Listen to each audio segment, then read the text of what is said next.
Hello and welcome to CrossTalk. I'm Peter Lavelle. Syria and the spiral of violence. Why does the West refuse to describe events being played out in Syria as a civil war?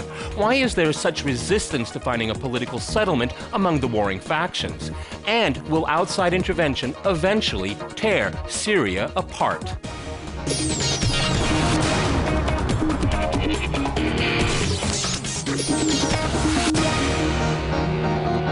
To crosstalk the situation unfolding in Syria, I'm joined by Kurt Werthmüller in Washington. He's a research fellow at the Center for Religious Freedom at the Hudson Institute. In London, we have Patrick Hayes. He's a journalist and political commentator. And in Cairo, we go to Rami Jarrah. He is a political activist and co-founder of Activist News Association. All right, gentlemen, this is Crosstalk. That means you can jump in anytime you want.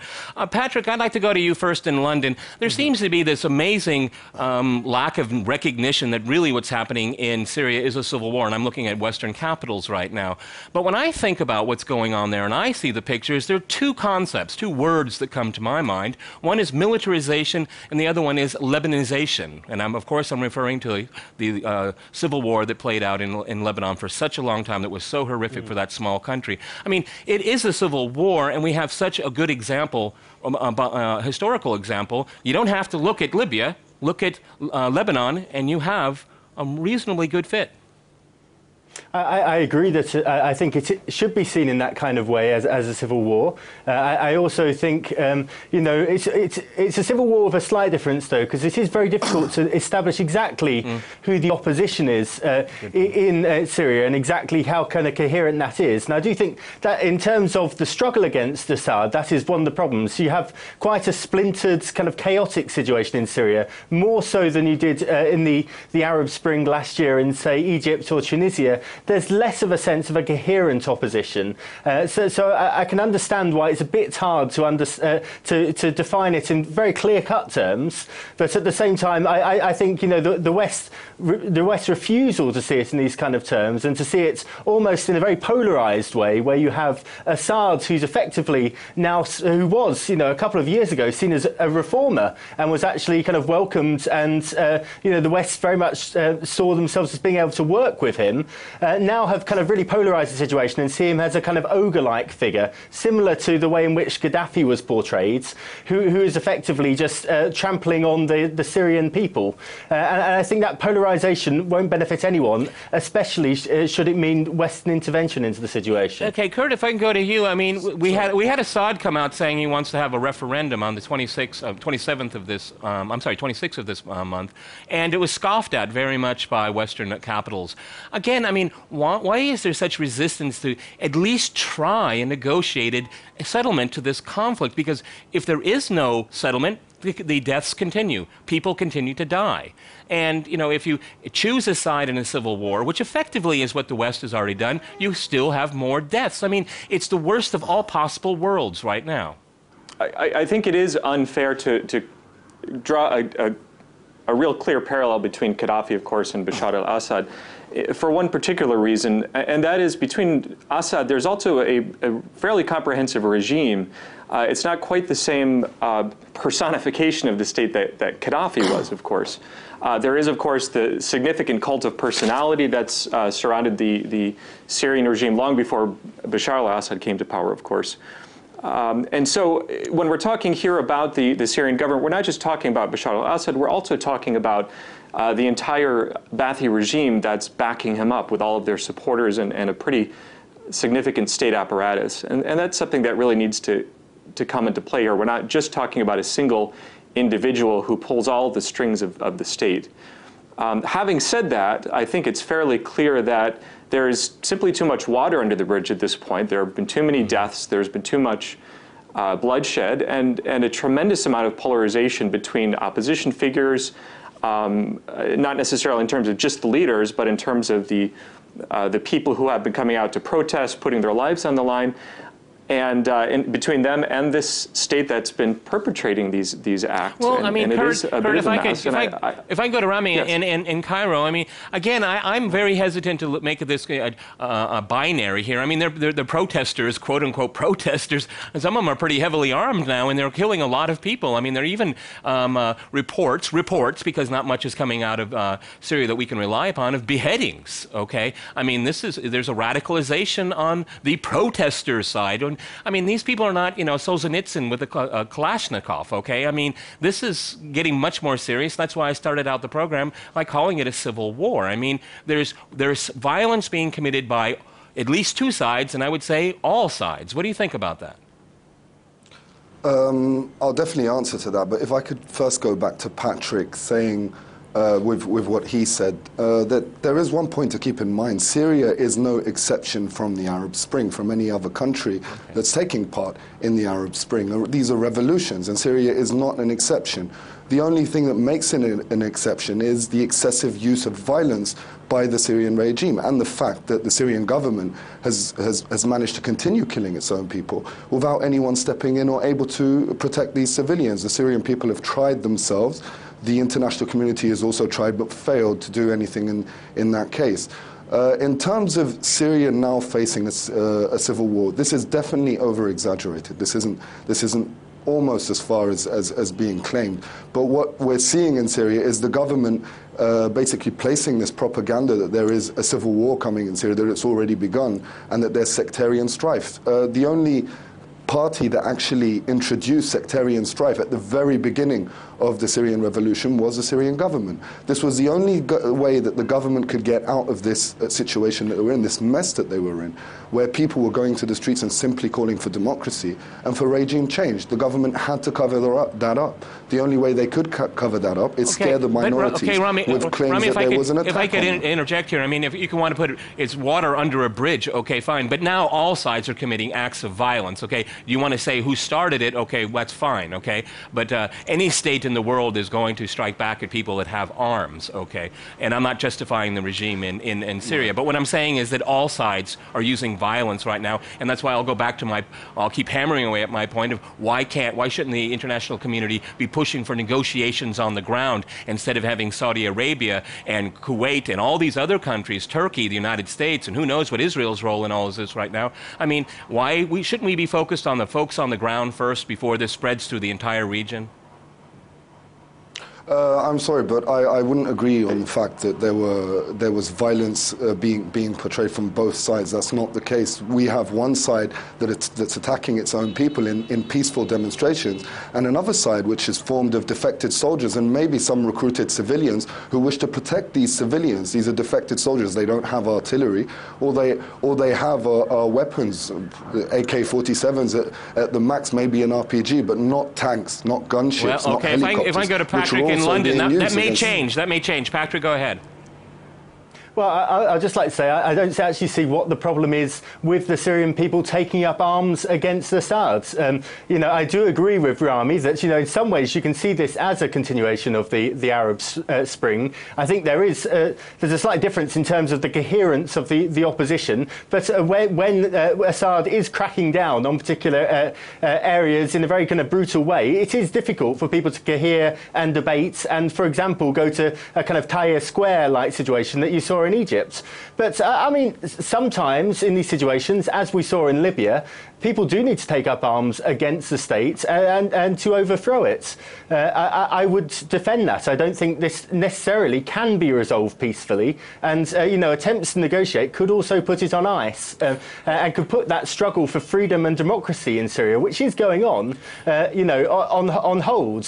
Where I think it is problematic, though, is where you have external forces effectively portraying the Syrian people as vulnerable, as kind of like helpless in the situation and unable to battle against Assad for themselves. And I think, it's very clear in my mind that the only way in which history can be made here, the only way in which true democracy can be brought about and genuine leadership and a coherent sense of ideas for how to take the country forwards can really be established is through the Syrian people doing this for themselves rather than having Western intervention, which effectively is trying to deliver democracy to that region. It doesn't work like that. It hasn't worked in Syria. It hasn't worked in other countries where that's taken place. It may be contributing to the violence, because if I can go back to Kurt in Washington, you may have elements within Syria that are hoping for a Western intervention, and that's stopping them from negotiating. And Assad, I mean, you could look at it from a different point of view. If there's going to be an intervention, he's going to do as much as he possibly can now to make sure there's nothing to intervene about. So, I mean, this prospect of outside intervention makes the situation even worse in the country. You know, I think one of the difficulties, not just in our conversation, but in the broader conversation about Syria, is the definition of what we mean by intervention. Mm-hmm. And one of my concerns at the moment, and I should say fairly clearly, I do believe that I won't just say the West, but the outside world, I think, should be involved somehow. I think there is some violence going on, perhaps on both sides, but it's clearly not a parallel situation. You know, the Free Syrian Army, which is an entirely uncoordinated organization, if we can even use that term, by no means represents the same kind of power as the Syrian state. I don't think we can look at those in a completely parallel fashion. But at the same time, I think it's very clear that the state, which has a responsibility to its people to protect, not to oppress, has been using a far greater degree of violence against people, some of whom are armed, many of whom are not, than has, if we can use this term, the other side. So I do believe that we should intervene, but I'm not talking about boots on the ground. I'm not saying we should all go gung-ho dropping bombs on the Syrian army at the moment. I think we can be much more imaginative in terms of how we talk about intervention. In a way that Libya, does justice in terms of Libya. I people. mean, Libya wasn't supposed to happen, but Libya happened, okay? All right, gentlemen, we're going to go to a short break, okay? And after that short break, we'll continue our discussion on Syria. Stay with our team.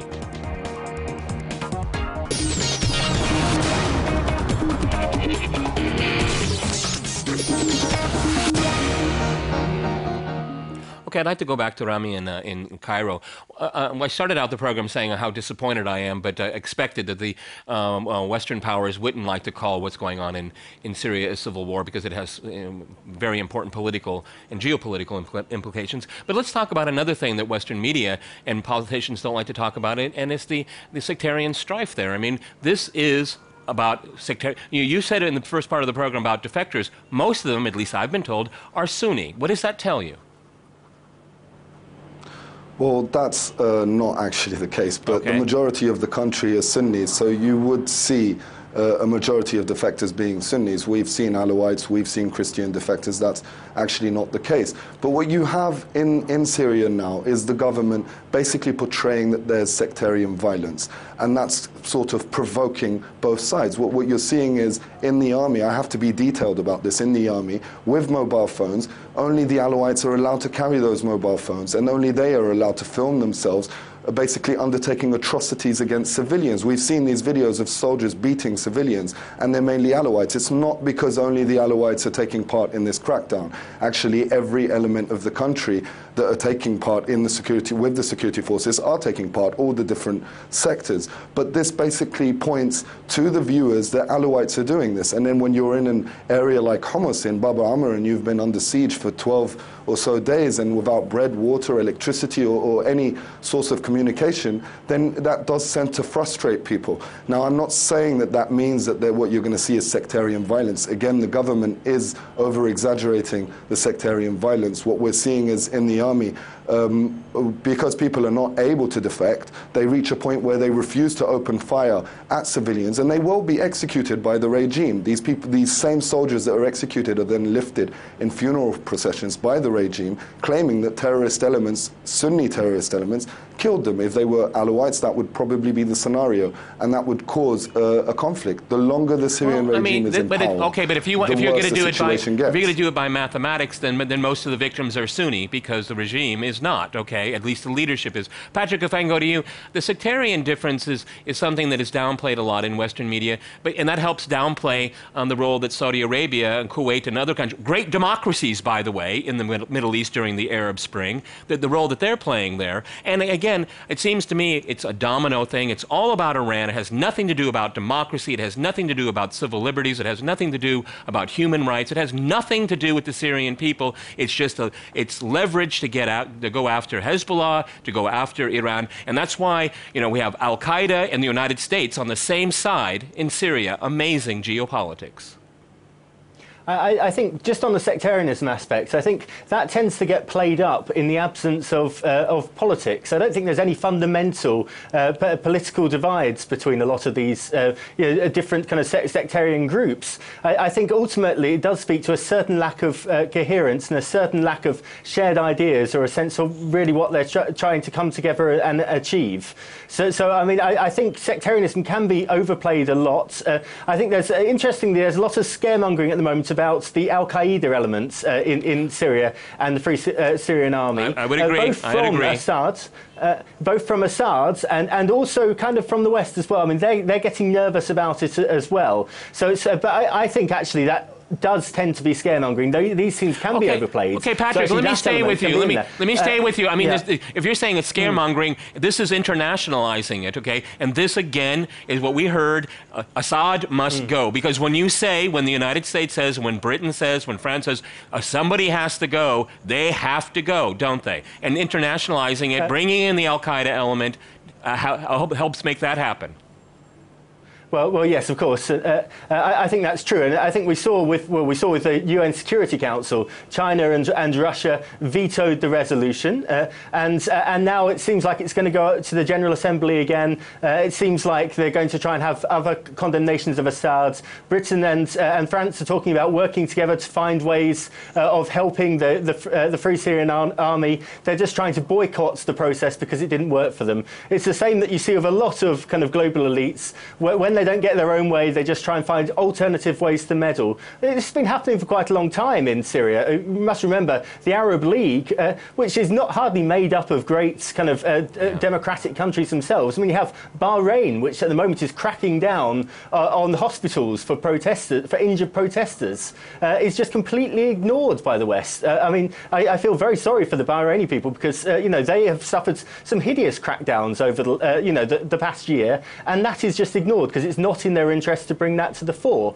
And I have to say, one of the other aspects that you really see here are other kind of external agents kind of brought in, like the International Atomic Energy Agency, which is brought into Syria, which no one thinks realistically has nuclear weapons, but it's brought in a way to get people on the ground and to meddle and put the pressure on and to meddle in a sovereign country's affairs. Now, that's not something America would ever tolerate. America would never tolerate another country going in and saying, we want to crack down on fact you have the death penalty. There's no respect for national sovereignty in this region at all. And I think to that extent, it reeks for kind of neo-colonialism, where the West is basically saying these countries are unable to govern their own people. We need to come in and teach them how to do democracy. I think it's very problematic. Let me go to Kurt now. Well, I tend to agree with you, Patrick, because the more there is this creeping interventions into Syria. I mean, we know that from Lebanon there are arms going into Syria right now. That's been established, and this is another mission creep here. I mean, once this whole process of regime change, and that's the ultimate goal right here, it's just it won't go through the United Nations. There'll be a coalition of the willing, and then Western powers and their friends in the Chattering League, or the Arab League as it's officially known, will support that. The term neo-colonialism, I will say, and I'll pretty directly admit, one of the worst parts, of course, with the United States' involvement in Iraq was, well, there are lots of problems that we could talk about, of course, but one of the most important problems was that it delegitimized for the near future the idea of intervening even when it's appropriate. I don't even want to use the term regime change because of the sort of baggage that carries along, but I don't think because there was those sorts of strategic ideological concerns with Iraq that it needs to be necessarily made that that's what the United States and other countries are talking about now. I don't think talking about intervention here in the Syrian context needs to be the same sort of conversation. I don't think it necessarily is neo-colonialism that we're talking about. But having said that, I think we can use the Iraq context to bring up a really important point here, which is, of course, one of the big problems with that in the very recent history was fairly poor planning in terms of what happens after the fall of a regime. One of my big concerns right now with Syria, as much as I want to see some kind of involvement, I think there's a real obsession with the fall of Assad. How do we bring down Assad? How do we make this regime fall? How do we do this? But there's not a whole lot of conversation about what comes after. And Peter, you mentioned the sectarian question earlier. I think this is a real concern for Syrian society. Whether Bashar al-Assad's regime comes down because of intervention, or if it comes down at all, and if it comes down just in terms of a civil war, we do have to be prepared for what's going to come afterward. And I don't think the world is discussing that very much. What's going to happen when with the very real possibility of sectarian violence erupting between, of course, the Sunni majority, the Alawite minority, I think everybody knows the word Fallujah. Everyone knows Fallujah, that will be stuck in the middle. Okay, Rami, if I can go to you. What's happening here? How is Syria evolving? And what are the new political realities that are possible? Let's say, parenthetically, there is a regime change, and it's either externally or internally. What kind of Syria is going to be left behind? Will it be very much divided? Will it be partitioned? Will you see outside powers? And I'm thinking of Iran, I'm thinking of Saudi Arabia. Are they going to scramble for some kind of more influence if there's a real fluid situation? Well, can I first just work on what Kirk actually said? Syria, at the beginning of this revolution, people were not calling for regime change. They were calling for reform. What they got in reply were security forces opening fire at civilians, detaining them, torturing them, some to death. That's actually what happened. It took about a month and 10 days until the ceiling of demands were raised to what is now the toppling of the Assad regime. The Assad regime has continued to deny that they do this. The Syrian ambassador to the UN claims that they're actually protecting these demonstrations. Russia itself has called on the Syrian regime to refrain from excessive use of force. So, I mean, all parties here agree that the Syrian regime is using excessive use of force, is killing its own civilians.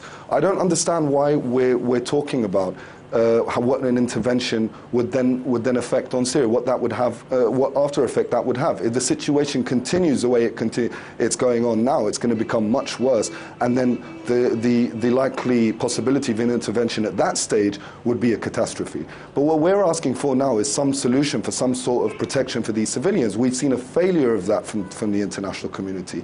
We've seen a failure in politics because countries like Russia or China are supporting the Syrian regime, I think Russia in particular. And we've seen collision of statements between Russia and between Syria, and don't understand why Russia continues to support Syria. Well, it's very obvious. It's called Libya. It's called Libya in respecting sovereignty. Kurt, you wanted to jump in there. Go ahead. Yes, I do. You know, Rami makes a good point that things are really bad right now. There's a lot of violence going on. And I want to make it clear, I don't think concern for what might happen after the regime should necessarily be a reason to say we're going to wash our hands of the whole affair. But what I do think needs to happen is a realistic assessment saying, okay, if the regime falls, can it be worse than what's going on right now? And how can the world be involved at this point? Don't wait until it's too late to see that it doesn't indeed get worse. I think there needs to be a proper realistic assessment done of how to help the situation after the regime and how to be involved. Kurt, now I'm going to jump in here. Gentlemen, we've run out of time. It would be very nice if the international community would talk to all Syrians and see what they want. Many thanks to my guests today in Washington, London, and in Cairo. And thanks to our viewers for watching us here at RT. See you next time. And remember, CrossTalk rules.